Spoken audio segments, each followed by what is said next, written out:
A thief attacked a pregnant woman on a bus, thinking he could get away with it. What he didn't realize was that Shaquille O'Neal was watching. Subscribe to the channel and tell us in the comments where you're watching us from. The bus groaned as it rolled through the rain-slicked streets, its wipers rhythmically scraping at the fogged-up windows. Lorraine sat near the middle, her body angled slightly toward the window as though trying to shrink into the cold glass. Her hands, calloused and rough from years of scrubbing and sweeping, rested protectively over her swollen belly. The faded scarf around her neck barely warded off the chill that seemed to seep in through the gaps in the bus doors. Her worn sneakers, once white but now a dull gray, shifted uncomfortably against the sticky floor. Outside, the autumn sky had surrendered to the relentless drizzle that turned the city into a blur of headlights and reflections. Inside, the bus was a cacophony of overlapping conversations, the hiss of wet clothing, and the occasional sharp note of a phone notification. The air was heavy with exhaustion, that peculiar collective fatigue of strangers heading home after long, grinding days. Lorraine closed her eyes, but the image of her late husband sprang to mind, unbidden and vivid. She remembered his laugh, the deep, reassuring sound of it, and the way he'd place his hand gently on her shoulder after a hard day. "We'll get through this, Lorraine," he used to say, but he wasn't here anymore. It had been 6 months since cancer took him, and each day since had felt heavier than the last. Now, the only solace she had was the tiny life growing inside her, kicking gently against her ribs as if reminding her to hold on. Her thoughts were interrupted by the loud, exaggerated laugh of one of the teenagers sitting across from her. They were a pair, both boys, dressed in baggy hoodies with earbuds hanging loosely from their necks. They weren't much older than 16, their eyes sharp with mischief. One of them nudged the other and nodded in her direction. "She's probably got, 5 kids already," the first one said, his voice carrying over the hum of the bus. "Nah, man," the second boy replied with a smirk. "She's still working on her basketball team. Bet you anything she's got a different baby daddy for each one." They laughed, the sound cutting through Lorraine like glass. She didn't move, didn't flinch. Years of enduring subtle and overt racism had taught her to build a wall between herself and the world's cruelty. But tonight, her wall felt thin, crumbling under the weight of her exhaustion. Her grip on her bag tightened, her fingers digging into the frayed straps as if holding onto it would anchor her somehow. A man in a tailored suit, sitting 2 rows ahead, turned slightly to glance at her, then shook his head with a condescending chuckle. "Pregnant and riding the bus this late," he said, just loud enough for those around him to hear. "Maybe you should have thought about your finances before bringing another mouth to feed into the world." The teenagers laughed even harder at that, one of them mimicking an exaggerated pout while cradling an imaginary belly. "Poor thing," he drawled mockingly. "Guess we should all chip in and help, huh?"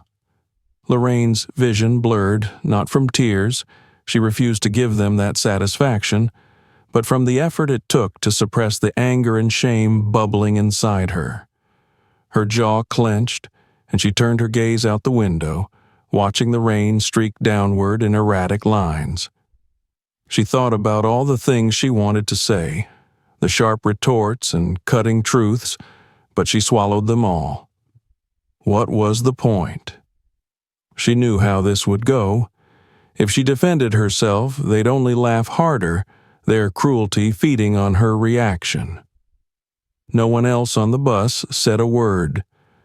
Some passengers glanced at her briefly, their faces flickering with discomfort before they looked away. Others remained engrossed in their phones or stared blankly ahead, as though the scene unfolding was none of their concern. At the very back of the bus, sitting alone with his hood pulled low over his face, Shaquille O'Neal watched the entire exchange. His large frame nearly swallowed the seat, and his long legs stretched awkwardly into the aisle. He had positioned himself deliberately out of sight, hoping to avoid recognition. Even in the anonymity of a rainy evening, his towering height and distinctive build often drew attention he didn't want. Tonight, like Lorraine, he was tired. His body ached from a grueling training session, and all he wanted was to get home and disappear into the quiet of his apartment. But as he watched the scene unfold in front of him, something shifted. At first, he told himself it wasn't his business. He had learned long ago that intervening in every wrong he witnessed could be a thankless and exhausting task. Still, the sight of Lorraine, hunched over and trying to make herself invisible, reminded him too much of his own childhood. He remembered the taunts he'd endured, the way kids at school used to call him a freak because of his height, the way some adults had looked at him with suspicion simply because he was a young black boy in the wrong neighborhood. He glanced down at his hands, scarred and calloused from years of playing basketball. Those hands, once awkward and unsure, had become his strength. But what good was strength if he let it sit idle when it was needed most?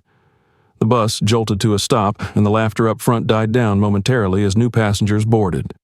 Shaquille adjusted his hood and leaned back against the seat, his mind racing. He wasn't ready to act, not yet, but he couldn't just sit there and let this continue either. Ahead of him, Lorraine shifted in her seat, her face pale and drawn. Her grip on her bag was white-knuckled now, and the boy's laughter seemed to echo in her ears long after it had stopped. The rain outside intensified, pounding against the windows like an impatient drumbeat.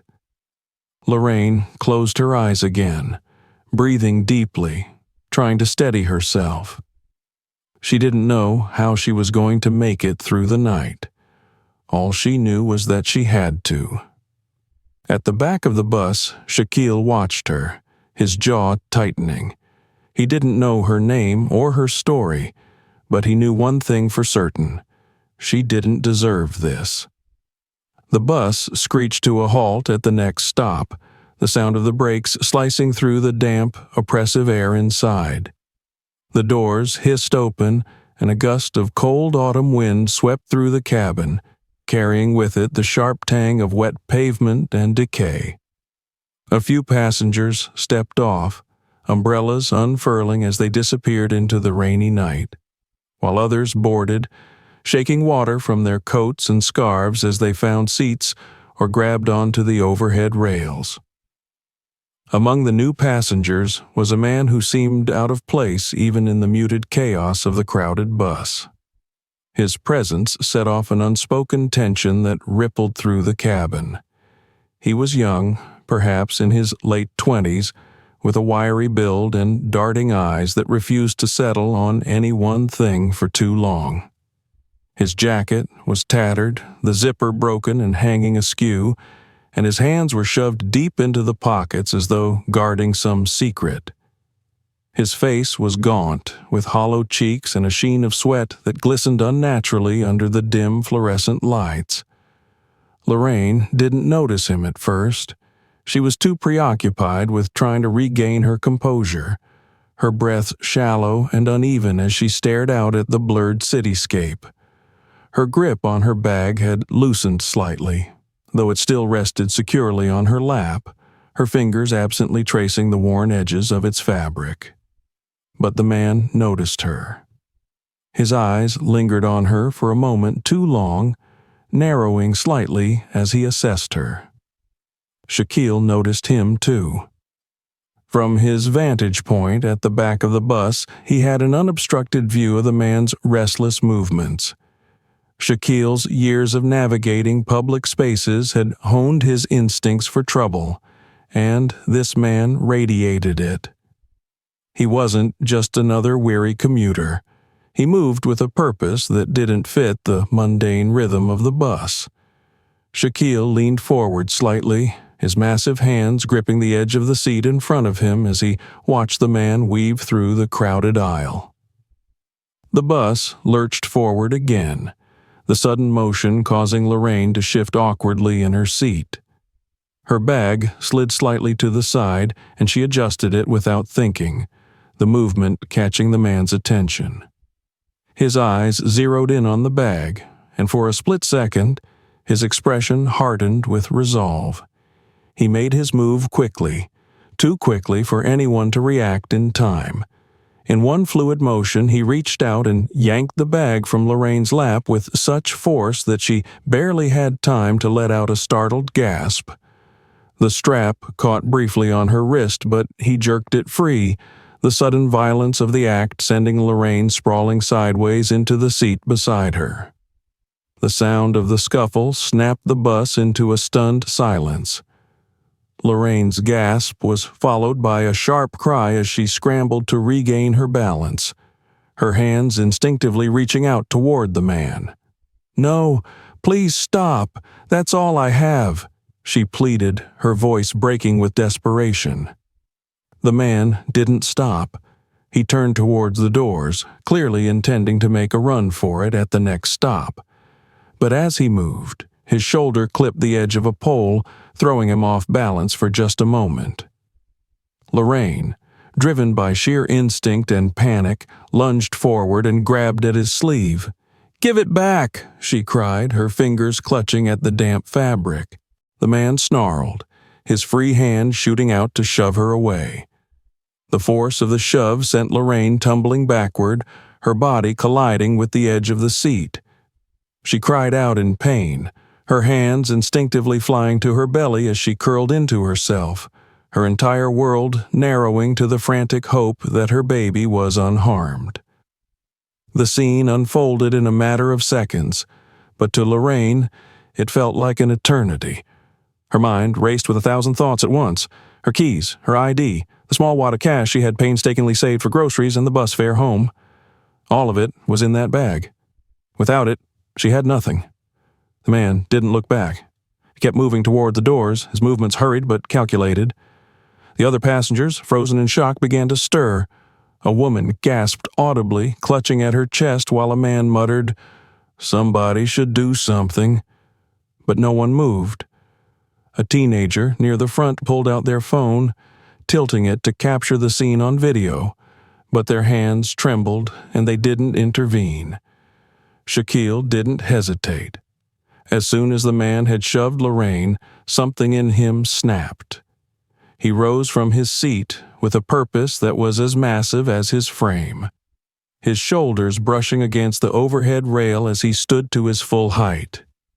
The passengers nearest to him shrank back instinctively, their eyes widening as they took in the sheer size of him. "Hey!" Shaquille's voice boomed through the bus, deep and commanding, cutting through the chaos like a whip crack. Every head turned toward him, including the man's, who faltered for a split second at the sight of the towering figure now advancing down the aisle. Shaquille moved quickly, his long strides eating up the distance between him and the thief in moments. The man hesitated, his body tensing as though considering whether to fight or flee. But before he could decide, Shaquille reached out and grabbed the strap of the stolen bag, yanking it back with enough force to nearly pull the man off his feet. "Let go," Shaquille said, his voice low and steady, the kind of tone that brooked no argument. The man struggled, twisting and jerking in an attempt to free himself, but it was futile.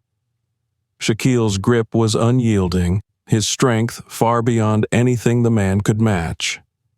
"I said, let go," Shaquille repeated, this time with a warning edge that made the man freeze. Slowly, grudgingly, he released the bag, his eyes darting around the bus as though searching for an escape. Shaquille stepped back, holding the bag securely in one hand, while keeping his eyes locked on the man. "You're done," he said simply, his tone final. The man glanced toward the doors, clearly contemplating making a run for it, but the driver, having been alerted to the commotion, had already activated the emergency lock. The doors remained firmly shut, and the driver's voice crackled over the intercom. "We're not going anywhere until the police get here."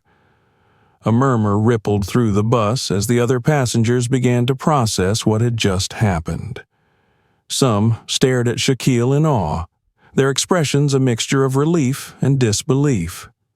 Others shifted uncomfortably, their earlier inaction now a source of visible shame. Shaquille turned toward Lorraine, who was still hunched over in her seat, her face pale and her hands trembling. He knelt down beside her, his imposing frame shrinking slightly as he handed her the bag. "Here," he said softly, his voice losing its earlier edge. "It's yours." Lorraine took the bag with shaking hands, clutching it to her chest as though it were the most precious thing in the world. Tears streamed down her face, but she didn't speak, her gratitude too overwhelming for words. Shaquille straightened and turned to face the rest of the bus. His gaze swept over the passengers, his dark eyes filled with something that was equal parts anger and disappointment. "You all saw what happened," he said, his voice resonating with quiet intensity. "You saw her get robbed. You saw her get shoved. And none of you did a damn thing." The silence that followed was deafening. Some passengers looked down at their laps, avoiding his gaze, while others shifted uncomfortably in their seats. Shaquille shook his head slowly, his expression a mixture of disbelief and resignation. "If you don't stand up when it matters, you're just as bad as the person doing the harm." The bus remained silent as Shaquille returned to his seat, his presence looming over the stunned crowd. The thief sat near the front, subdued and cornered, while Lorraine tried to steady her breathing, her hands never leaving her bag. As the bus rolled on, the atmosphere inside had changed. The tension was still there, but now it was tinged with something else, a heavy, collective guilt that hung in the air like smoke. The bus moved forward at a steady pace, the occasional jolt of the uneven road causing Lorraine to sway in her seat. The grip on her bag had relaxed slightly, though her hands still clung to it as if letting go would invite disaster. The tears that had streaked her face had begun to dry, leaving faint trails on her cheeks. Despite the warmth inside the bus, a chill ran through her body still trembling from the shock of what had just occurred. She glanced down at her stomach, her hands instinctively moving to cradle her unborn child. The baby had kicked moments after she'd been shoved, as though sensing the danger and offering a small reminder that they were still connected, still surviving together. Her lips moved in a silent prayer of gratitude, though her heart remained heavy with the weight of the evening's events. Across the aisle, some passengers continued to avert their eyes, the earlier confrontation having left an awkward silence in its wake. A few people whispered among themselves, their words too quiet to decipher, but their sideways glances made it clear that Lorraine was the subject of their murmurs. Others stared straight ahead, their faces a mask of indifference or discomfort, as though willing themselves to forget what had just transpired. Lorraine let out a shaky breath and closed her eyes, trying to block out the oppressive atmosphere. But before she could lose herself in the rhythm of the bus, a shadow loomed over her. She opened her eyes to find the man who had come to her rescue, Shaquille O'Neal, standing in the aisle beside her. His expression was calm, but his eyes held a depth of concern that made her feel exposed, vulnerable in a way that had nothing to do with the robbery. "You okay?" His voice was low, steady, the kind of voice that demanded an answer without being forceful. Lorraine nodded quickly, her throat tightening as she tried to speak. I'm fine," she managed to say, though the words felt hollow even to her own ears. Her hands moved to her belly again, a reflexive gesture that didn't go unnoticed by Shaquille. "You don't look fine," he said gently, kneeling down so that he was at eye level with her. The sight of such a large, imposing figure lowering himself in such a way caught her off guard. "You're shaking, and you were hurt. I saw him shove you." "I'm okay," she repeated, her voice barely above a whisper, but the tears that welled up in her eyes betrayed her. She looked away, ashamed of her vulnerability, ashamed of the fact that she couldn't hold herself together after everything she'd already been through. Shaquille didn't press her. Instead, he leaned back slightly, giving her space but not leaving. "Look," he said after a moment, his tone softer now. "I know tonight's been rough, and I know you probably don't want to talk about it, but whatever's going on, you don't have to carry it alone." Lorraine shook her head, her lips pressing into a thin line. "You don't understand," she said finally, her voice cracking. "You don't know what it's like to be me." Shaquille tilted his head slightly, his dark eyes searching her face. "Maybe not," he admitted, "but I've been through my share of hard times. I know what it's like to feel like the world's against you, to feel like you're on your own." His words hung in the air between them, resonating in a way that Lorraine hadn't expected. She looked at him fully for the first time, taking in the lines of his face, the quiet strength in his posture. There was something about him that felt genuine, unshakable. Slowly, almost hesitantly, she began to speak. "I lost my husband," she said, her voice trembling, "6 months ago. Cancer. We didn't even know he was sick until it was too late. One day, he was fine, and then—" She trailed off, her hands tightening over her stomach. "Now, it's just me and the baby." Shaquille didn't interrupt, didn't try to fill the silence that followed.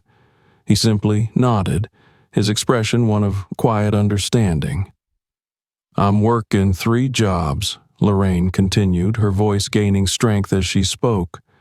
"Cleaning offices, scrubbing floors, doing whatever I can to keep a roof over my head, but it's never enough. Every month, I'm terrified I won't make rent, that I'll end up on the street with nowhere to go." Her words spilled out in a rush now as though a dam had broken. "And tonight was just too much. Losing my bag, losing the little money I had left. It felt like losing everything." She stopped, her breath hitching as tears streamed down her face. She didn't bother to wipe them away this time, didn't care who saw her crying. For once, the weight of her pain was too much to bear in silence. Shaquille reached out then, his large hand resting gently on the edge of her seat, close enough to offer comfort, but not so close as to overwhelm her. "I'm sorry," he said simply, "for everything you've been through. You didn't deserve any of it." Lorraine nodded, unable to speak, her throat tight with emotion. "But you're not alone," he continued, "not tonight. And not moving forward if I can help it." She looked at him then, her eyes wide with surprise and something else. Hope, faint but undeniable. "Why?" she asked, her voice barely audible. "Why do you care?" Shaquille smiled faintly, a hint of sadness in his eyes. "Because someone once cared about me when I needed it most," he said, "and because it's the right thing to do." For a moment, neither of them spoke. The hum of the bus and the muted patter of rain against the windows filled the silence. Then, Shaquille reached into his pocket and pulled out a neatly folded envelope. He handed it to Lorraine, who hesitated before taking it. "What's this?" she asked, her voice wary. "Just a little help," he said. For groceries, bills, whatever you need to get through the next few weeks." Lorraine opened the envelope, her hands trembling as she saw the cash inside.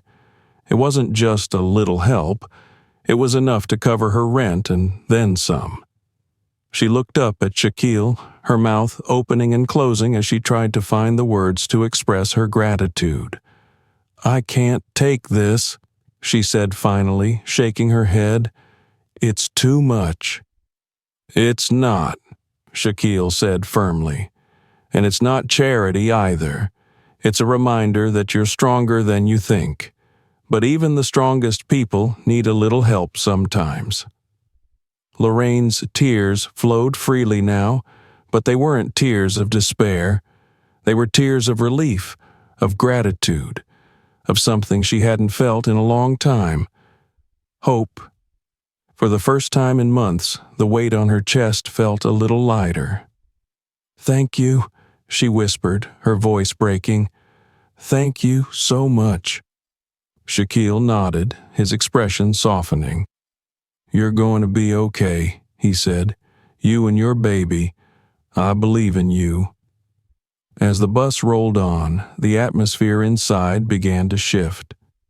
The passengers who had remained silent earlier now looked at Lorraine with something approaching compassion.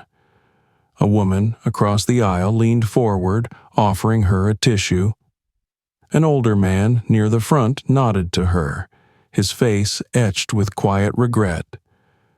The weight of their earlier inaction seemed to hang over them, but for the first time they were trying to make amends in small but meaningful ways. For Lorraine, the change was subtle but profound. She still felt tired, still felt the weight of her struggles, but now there was a glimmer of something she hadn't felt in a long time. She wasn't alone. Not entirely. And for the first time in months, she allowed herself to believe that things might get better.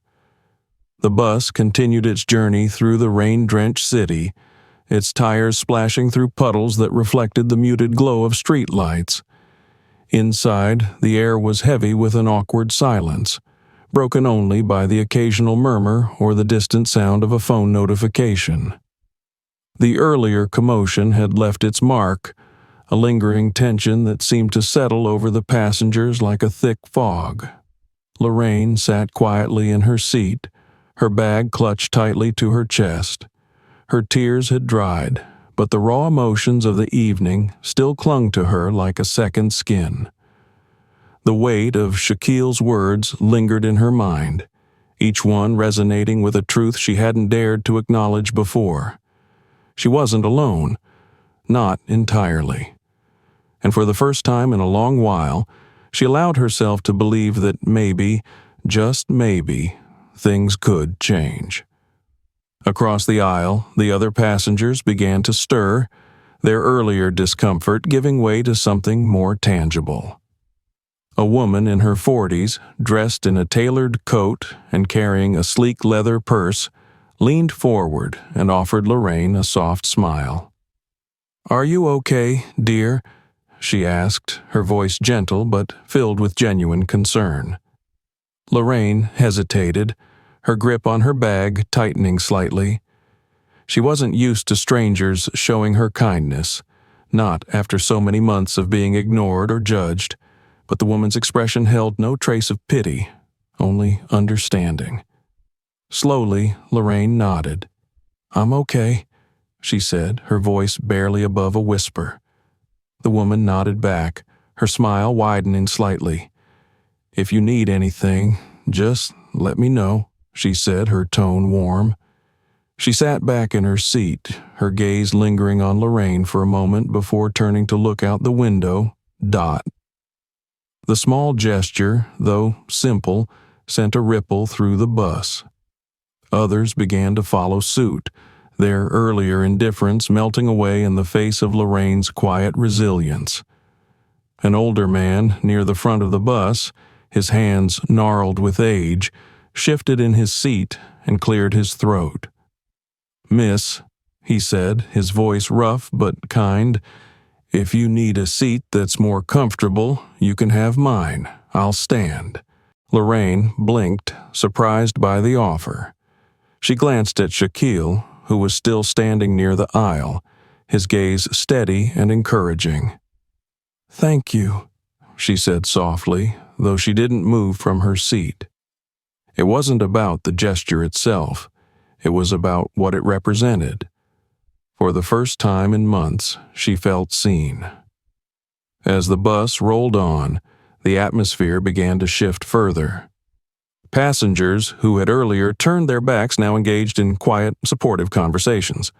A young man in his 20s, wearing a hoodie and holding a skateboard, leaned over to Shaquille. "That was cool, man," he said, his voice low but sincere.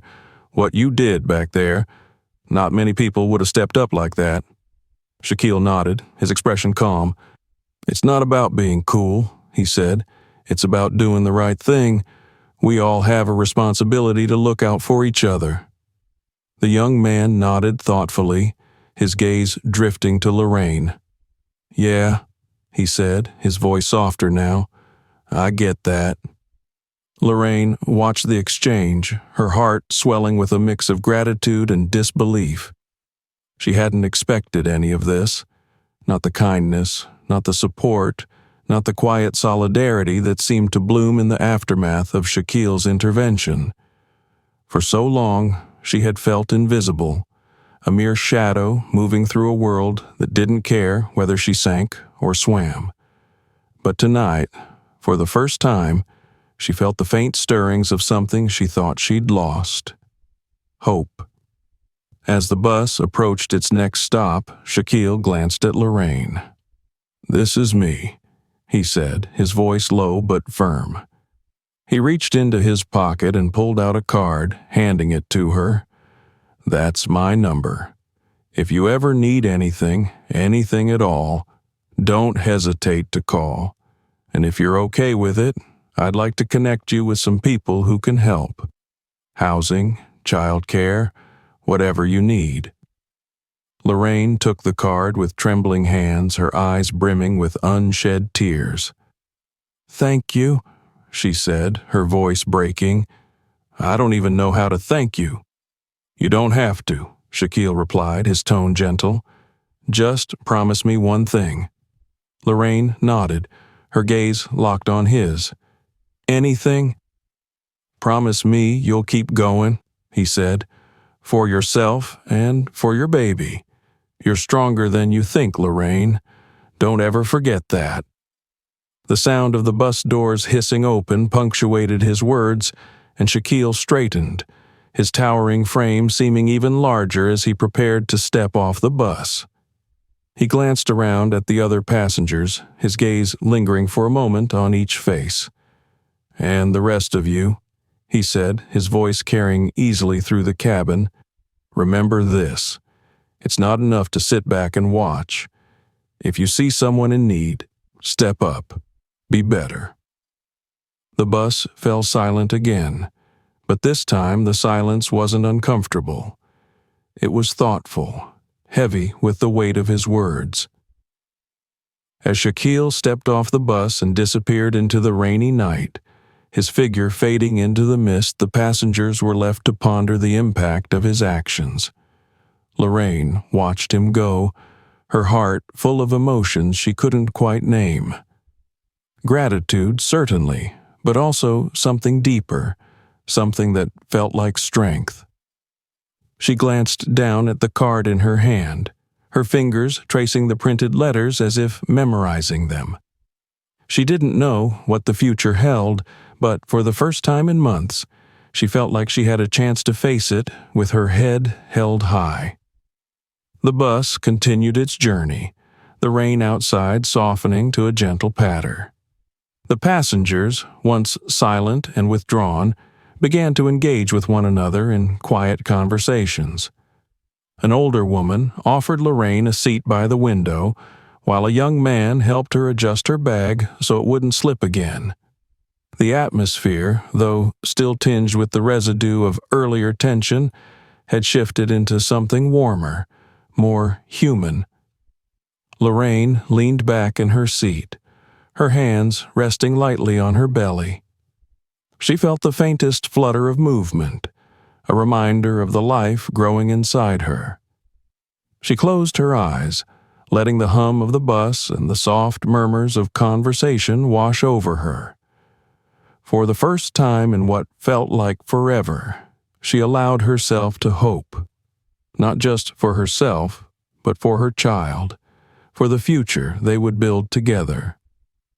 As the bus neared her stop, Lorraine stood, her movements steadier now. She glanced around at the other passengers, offering a small smile to the woman who had spoken to her earlier and a nod of gratitude to the older man who had offered his seat. They responded in kind, their faces softening with a shared understanding. When the bus finally pulled to a halt, Lorraine stepped off into the cool night air, the rain now a light drizzle that kissed her skin. She looked up at the sky, the city lights reflecting off the low-hanging clouds, and took a deep breath. The weight on her chest had eased, replaced by a quiet determination. She wasn't sure what tomorrow would bring, but she knew one thing for certain. She would face it head-on, with her head held high and her heart full of hope. As she walked toward her apartment, the faint sound of the bus pulling away echoed behind her. She turned briefly, watching its red taillights disappear into the distance, and felt a surge of gratitude for the stranger who had stepped into her life when she needed it most. And for the first time in months, Lorraine allowed herself to smile. Thank you for watching. If you enjoyed this story, don't forget to subscribe to our channel for more thought-provoking and inspiring stories. Share this video with your friends and family to spread its message, and check out our other videos to discover even more powerful tales. Your support means everything.